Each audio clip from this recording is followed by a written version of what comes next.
nalingi nanga mot de passe pona banda ko naviguer. Voilà, amis internautes, bonjour, bonsoir. Très heureux, chers internautes, de vous avoir encore trop.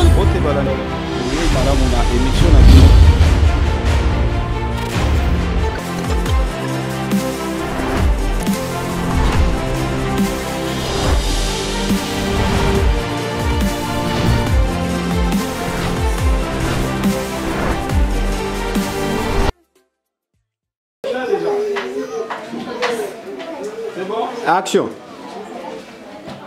Coco. Oui. Bonjour. Bonjour. Papa Ito. Oh. Bonjour. ESP au Talabino. Merci. Comment ça va? Merci. Yaya, vous allez bien? Comment la vie? Là, les amis, prions. Merci, notre Dieu et notre Père, nous te rendons grâce ce dimanche. Nous revoyons encore l'équipe de médias, papa et qui, le partenaire, la bouche de ses enfants. Pambola papa, oyo na équipe naïe, na émission naïe, bikoa kapona, c'est ma part le pona isika, ya kolobelela. Pona koluka pola mabana oyo. Ambola papa oyo na bato nyonso baza kotala loboko na mosala na ye mpe na mosala na biso oyo toyei kosala na kati ya sika oyo tika eyenga lelo otenga bango bolamu oyo masolo na biso mpe mosala tosala lelo mpona tika yozala liboso na yango pambola moto nyonso oyo akontribuaka na evre oyo atémoigne monene na ye na kombo na yesu kristo amen.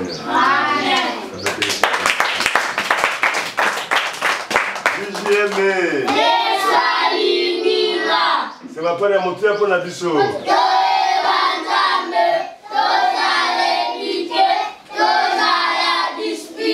C'est ma part nani mokonzi. Yes. Nana sona rabiso. Yes. Nana batte la rabiso. Yes. Nana lisa rabiso. Yes. On va te espérer ma bonne.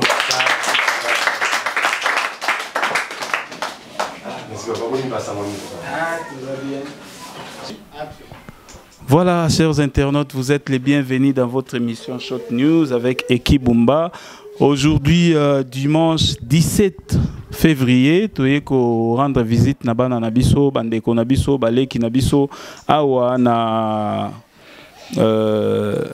orphelinat c'est ma part, oyo et kambami et pas ya apôtre Ikoma, papa nabiso, oyo azwa vraiment passion ya koboko la bana oyo yemogwa lobaka, même président de la République a koki koboko la 40 enfants te azala na bangote, mais il azwa charge wana yango toye biso ESP mobimba équipe à ESP toye ko sala oyo biso to kokaki to oyo to koki moi ko sala na mukeo to monana ki na ngonde toye totala sema parole batu mususu ba pusana biso moko nanu to sala pandenge ezalaka. Bonjour papa. Ah, bonjour papa journaliste, papa Eki. Boni santé na orphelinat mobile. En tout cas, par la grâce de Dieu, moi fin janvier na début février ezala ki pena ma mobulu makasi épidémie ezali parce que mboka mobimba na kisasa bana babelaki makasi babuka ba février ba sa bato nyonso ezaki donc ezokwesa 3 4 à la fois ce bo wana babiki olubi nyonso omone c'est kuyaki pena moi bana en tout cas ebujaki a une vingtaine des enfants ba belaki makasi mais par grâce de Dieu tout ça malamu sauf que li passe à muke ya moi si à muke ma passe au bayaka bazaina 2 ans wana une année 12 mois 12 mois moko ne passe monde à tout ce makasi et mais ça va un peu azawa t'es à l'hôpital donc si tout va bien donc au début de la semaine au cours manae parce que azaki na malnutrition bon maintenant na ma sœur na fait voir na makasi bouclier makasi mais réanimer moi na moi ça va mais sur le cadre ya malnutrition oyo bazaki ko tungisa manango bazo sala nini pe zo senga nini po azala récupérer si vite bon yé ayaki nengo wana malnutrition yaki parce que yé tango bayaki na yé ayaki moribond à Kimoribo. To na tellement bana suba ka boite o loka za boye to garder bongote to kena ki mamoko na ba ma sœur à l'hôpital et bah renforcer bah miliki mais ce que ça va ce que aujourd'hui côté comment ba février betaki na bokomondo so que sili mardi okobi manae non bah qui a comme bien voilà. Chers internautes, Binomogo Bozomona, Botala, Bozoyo Kapé, Oyezali, doléance, to plainte, Oyezalaka, Awa, vraiment donc, Kozalanaban et Belé, Eza facilité, Oyebi Mokolo, Oyarobe, la Te, Oyakobe, la Temisa, Tumine, et Tozalana Bango, Ezalara Passi, Nabandaku, et Ozalana Bango, plus de 75 enfants. Est-ce que Babaki Samito, Bazaka, 75 ans, Totika, il a fait qui Bazako Bakisama, mais donc on a toujours ton chantier, mon rébiki, ton chantier. Donc on s'entend dans facilité bon bah oui amiki moi nazo ngisa bango ezate ba mikolo nazo ngisa mais to emaki sur 2 wapi Isaac oui longasika oui longasika oh pelonga ça va bien kombo nani Divine bongo yo kombo nani Isaac ah yonde Isaac ah ça va tout solana bino sima Divine Isaac. Voilà, binomo bomoni donc ce que les kimoa mikolomi balemi satu batu babaki samaka. Voilà, papa ikoma maman nabiso, maman nabiso GH donc maman Geneviève oyo to travailler na ESP Media. Moi biloko moko yaki koto ya lobi ah eki babilamba wana ya bana wana longola yango po OK kotikela baleki na yo bana na yo kuna na orphelinat c'est ma part donc orphelinat c'est ma part eza oyo etikala biso na mutu pe etikala biso na mitema yango wana biso toyaki na mwa biloko ya mike à titre d'exemple donc biloko pona bana ba oyo pe ba pusani muke ba oza mais biloko musu na moni un peu le roi moi ba chemise tam so ego renforcer chemise à classe ba t-shirt oyo déjà ba taille ba JJ donc moi biloko ezali na kati wana je crois yo moko okotala wana ezali ka titre exemple mais ngai na likanisi na nga na lingaki namonaki lo moko ezalaki awa namona ngona na nzoto ajeje oyo totala nanu soki nakanisa itai na ye bien mais quand il y a un nzoto to gumba ta pantalon wana totala nanu totala nanu oh to éviter soki kokanani biloko on peut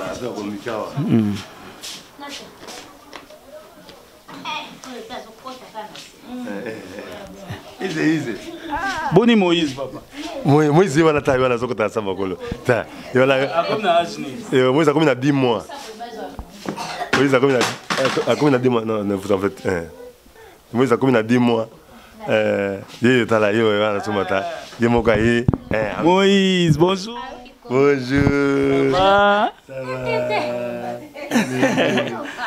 Moïse regarde tu vois voilà moi na oyo bozo mona Moïse ayaki awa na 1 mois et lelo sikoyo a commis 10 mois donc bomoni quand même progression ndenge nini moi nazo kola et puis aza en bonne santé papa pour un titre et un rappel baboti ya Moïse bazal na bi que Moïse oyo aya na présence na yo et moi la première semaine Moïse ayaki yo zalaki témoin aux le cas presque chaque mois awa c'est ma part chaque mois aux ambitions Moïse jusqu'à peut-être au très monata mon côté à une déclaration à écouter la table visite pas maintenant même à ta proche ou bien voisin à baboti bien coco bata mon mouvement jusqu'à présent mon mouvement azalité donc AJJ ça va bien ça va quand même nani amoya pai Nandeni. yemba ngota mukeko Nale piemba. Iya. Yemba. Olembi Yo, au moins. voilà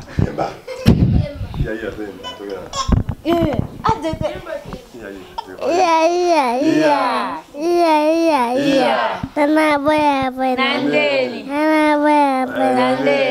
Allez,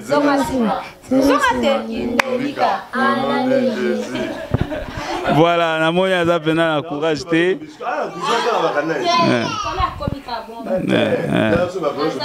Voilà.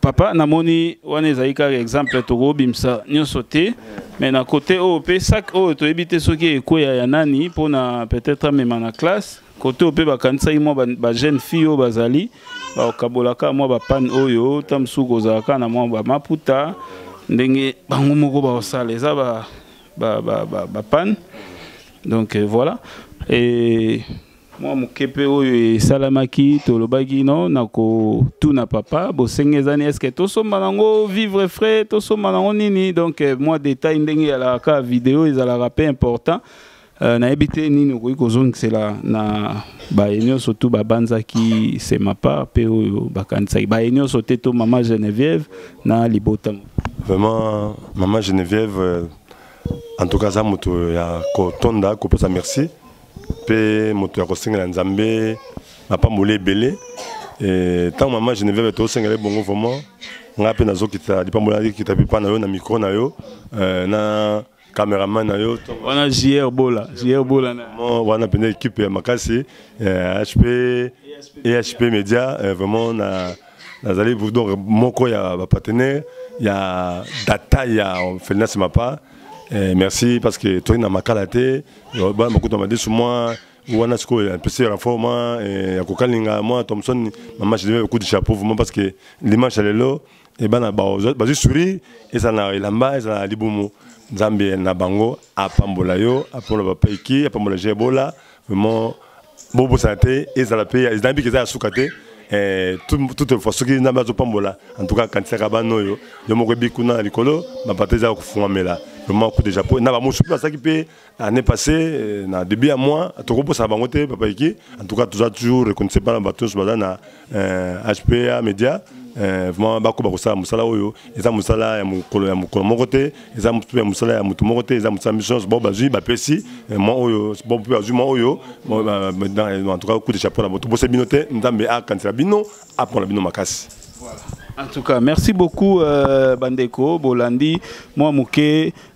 Bon, papa, en dehors de ça, moi détail ni no goyo sala pona bana to komi na niveau n'est-ce que ba classe na bango ça évolue ba côté ya chantier kuna bo ici et comme na niveau nini ezo senga nini moi bilo mo bandengwa ba imsusu pe ba otala bana o condition bazali mais ceux ba occupé chantier ezo tonga matam so ko contribuer ata moi sac à ciment mais au pe sabisona nous tolo banini moi explication moko na bana et puis kuna na chantier vraiment papa iki classe ezo kene malamu et moko bikane to bunda moi ba compte mais vraiment ba zakotanga et puis donc moi besoin que les makazali tout la guna chantier parce que Moussa les allés makas tous allés la construction en pleine construction et tout la bango chantier centre d'hébergement peut prévoir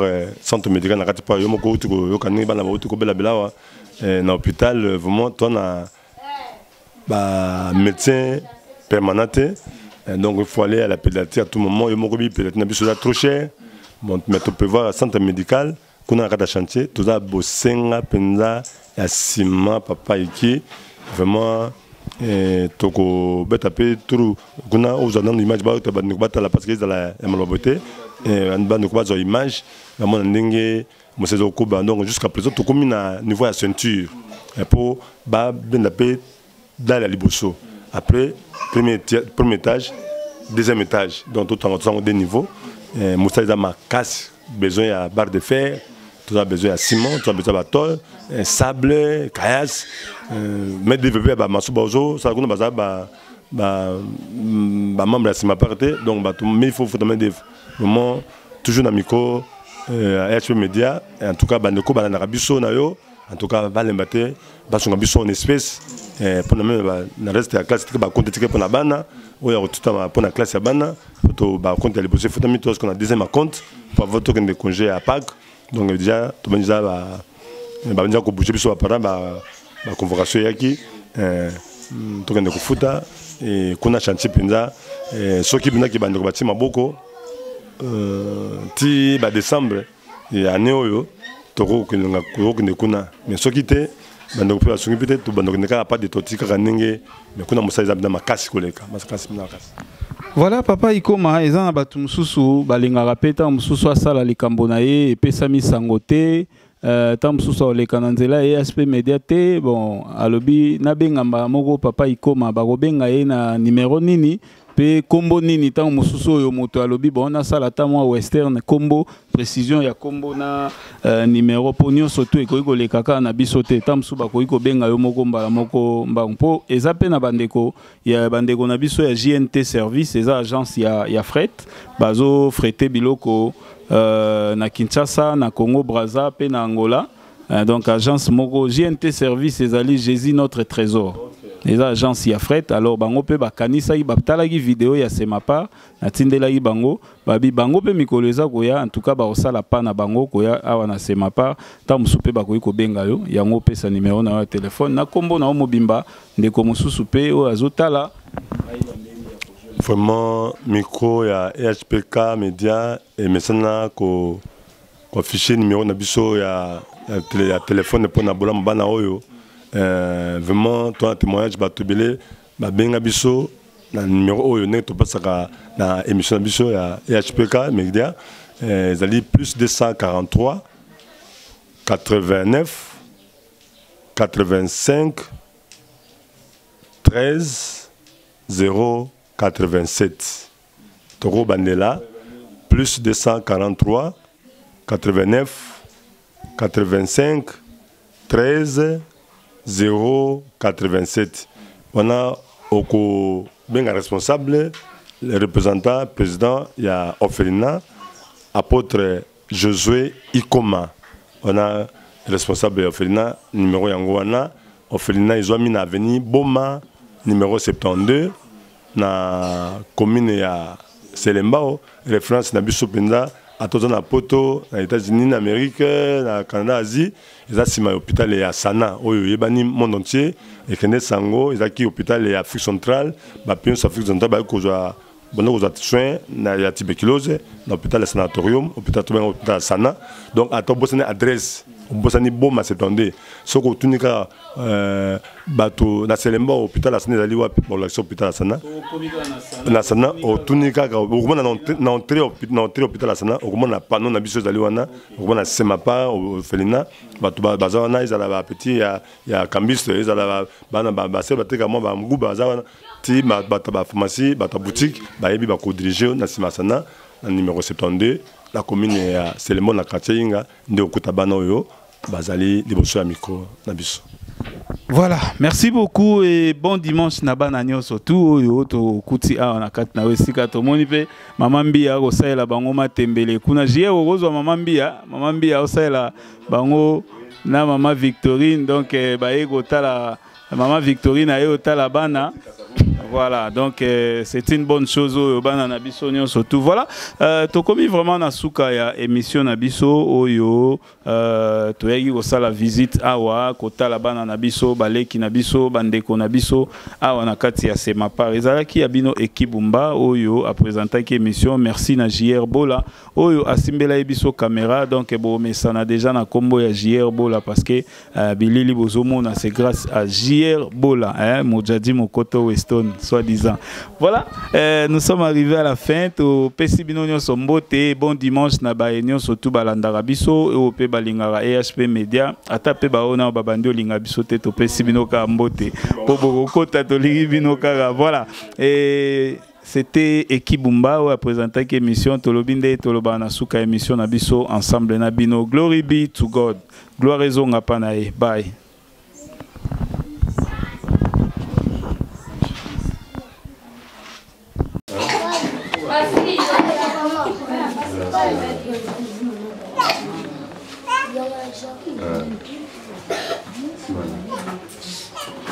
Simba bongo pesa na go pesa na bomba. Mo simba nani ko juzwa. Oh non, il y a une jeune fille. Mais pas une ansagi. Yo, vous voyez au total, on a nous après. Ah.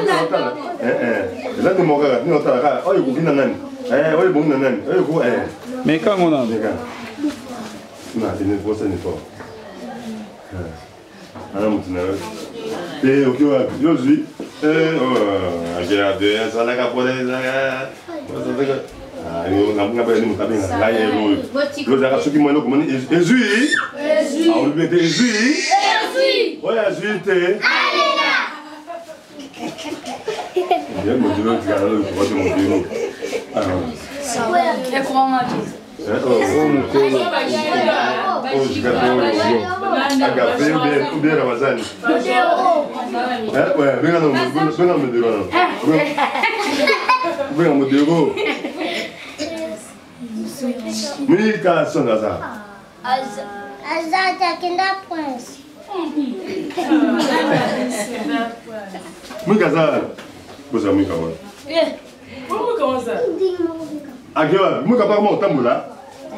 nalingi nanga mot de passe pona banda kona bige. Voilà, amis internautes, bonjour, bonsoir. Très heureux, chers internautes, de vous avoir encore trop. Émission